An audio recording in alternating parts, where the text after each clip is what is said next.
I'm not a lawyer, but there's a new lawsuit against Diddy, and I read all 14 pages, so I can give you a recap. But listen, there's a trigger warning on this doc, just like on Cassie's doc, so this is your warning. Tap out now if this kind of content is triggering for you. Okay, so this lawsuit was filed by the same attorneys who filed Cassie's lawsuit, but this one was done on behalf of an anonymous woman who the lawsuit is calling Jane Doe. And it's her against Diddy, Harve Pierre, the longtime president of Bad Boy Entertainment, an unnamed third assailant, Daddy's House Recordings, and Bad Boy ENT. The lawsuit alleges that in 2003, when Jane Doe was only 17 years old and in the 11th grade, she and some friends went to a lounge in Detroit. While at the lounge, Harve Pierre approached her, repeatedly complimented her, saying that she was, quote, hot, and then started talking about his self-described best friend and brother, Mr. Combs, aka Diddy. Harve, according to the lawsuit, told Jane Doe that Diddy would love to meet her and even called him on the phone.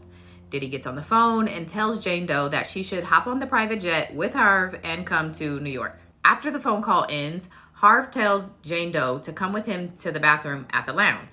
And once she does, the lawsuit alleges that Harve begins doing drugs from an aluminum can and then took out his private and forced her to perform.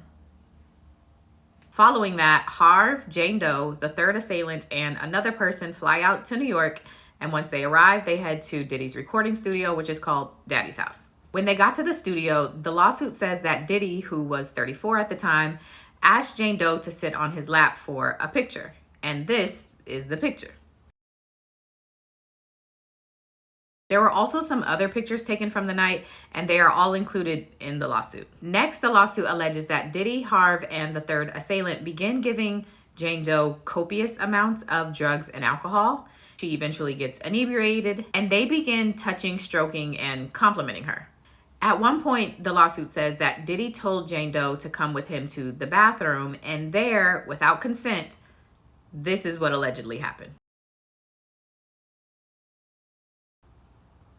So by this point, she's in and out of consciousness because of all the drugs and alcohol that she's taken. But her next memory is the third assailant coming in the bathroom and doing what Diddy had just done to her while Diddy is outside of the bathroom on a chair watching.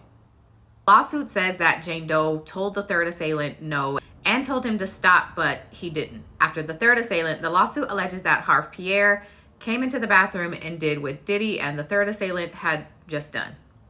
And after he was done, he again took out his private area and forced her to perform, just as he did in the Detroit bathroom. Once it's all over, Jane Doe lays on the floor in pain until she could eventually gather herself.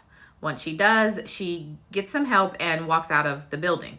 She's flown back to Detroit on the private jet, where she gets home and later realizes that her underwear is missing. In the lawsuit, Jane Doe cites Cassie's lawsuit as well as another SA lawsuit filed against Harve Pierre, and includes Diddy as a defendant on that one, as how she got the confidence to tell her story.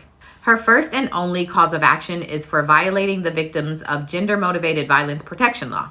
Here's a clip from my video on the Jamie Foxx lawsuit where I talk about what this law is, which is a New York law that was created to allow survivors of gender-motivated violence to civilly sue their perpetrators. And because you're probably asking, courts in New York recognize forcible and unconsented acts of SA and abuse as, by definition, acts of violence motivated by the gender of a victim. So both men and women can sue under this law. Jane Doe in this lawsuit has requested a jury trial. And in what is believed to be a response to this new lawsuit, Diddy made this post on his Instagram account this morning. Okay, so technically this is lawsuit number 5 for Diddy. I'm going to have to go and research number 4 that's against Diddy and Harve Pierre because that one was news to me. All the best.